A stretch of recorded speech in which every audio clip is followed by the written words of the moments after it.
வணக்கம், இது உங்கள் சிவி ஜோன். எல்லாரும் எப்படி இருக்கீங்க? இன்றைக்கி பார்த்தீங்கன்னா தரமான சூப்பரான நல்லா போச்சு. ஏன் அப்படி போச்சு அப்படி கேட்டிங்கன்னா, நிறைய பேருக்கு நல்ல ஒரு பாராட்டு கிடச்சிது, ரெக்கக்னிஷன் கிடச்சிது. இது வரைக்கும் பார்த்தீங்கன்னா விஜய் விஷாலுக்கு கிடச்சிருக்கு, சௌந்தர்யா கிடச்சிருக்கு, அதுக்கப்புறம் வேறு யாருக்கும் பெருசாக கிடைக்கல. முத்துக்குமரனுக்கு லாஸ்ட்டாக கிடச்சிதுன்னு நினைக்கிறேன். அதுக்கப்புறம் யாருக்குமே கிடைக்கல. பட் இந்த வாட்டி பார்த்தீங்கன்னா ராணுவ கிடச்சிது. ரொம்ப சந்தோஷமாக இருந்துச்சு. ஏன்னா ராணுவம் வந்துட்டு ஃபஸ்ட் வாரம் உள்ளே வந்துட்டு ஒன்றுமே இல்லாமல் 2வது வாரம் வந்து வச்சு செஞ்சாங்க. இவர் எதுக்கு வந்தார், இவெல்லாம் வெளியே போகணும் அப்படின்ற மாதிரி சொன்னாங்க. 3வது வாரம் பார்த்தீங்கன்னா பர்ஃபார்மன்ஸும் சரி, ஓட் வைஸும் சரி, எங்கேயோ போயிட்டார். ஸோ எல்லாருக்குமே ஷாக்கிங்காக இருக்குது, என்ன பண்ணார் இந்த ராணுவம் அப்படின்ற மாதிரி இருந்துச்சு. அவருக்கு எல்லாமே கை கொடுச்சு. அதே மாதிரி இன்னொருத்தருக்கு கிடச்சிது. எனக்கு ரொம்ப ஹாப்பியானது என்னென்னா ஜெஃப்ரி வந்து பையன் பார்த்தீங்கன்னா ரொம்ப கஷ்டப்பட்டு வந்த ஒரு பையன். அவனுக்கு ஏன் ட்ரெஸ்ஸிங் சென்ஸ் இப்படி இருக்குது, அதாவது ரொம்ப வெறும் ஷார்ட்ஸு ஷர்ட்டு போட்டுட்ருக்கான்னு ஒரு குற்றச்சாட்டை வந்து அன்றைக்கி சாட்சனை வச்சாங்க. அதுக்கு காரணம் ரஞ்சித் சார் சொன்ன மாதிரி அவங்களோட ஏழ்மை, அந்த ஃபினான்ஷியல் இது.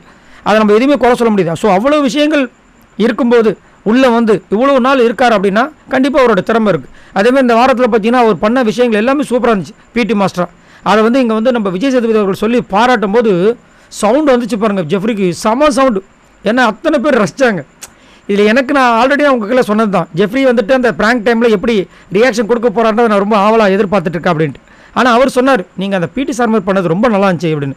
தீபக் வந்து பாராட்டினார், எனக்கு வந்து எங்கள் ஸ்கூலில் ஒரு பிடி சார் இருந்தார் சார், அவர் அப்படியே ரிலேட் பண்ணுற மாதிரி இருந்துச்சு, ரொம்ப நல்லா பண்ணியிருந்தான் அப்படின்னு.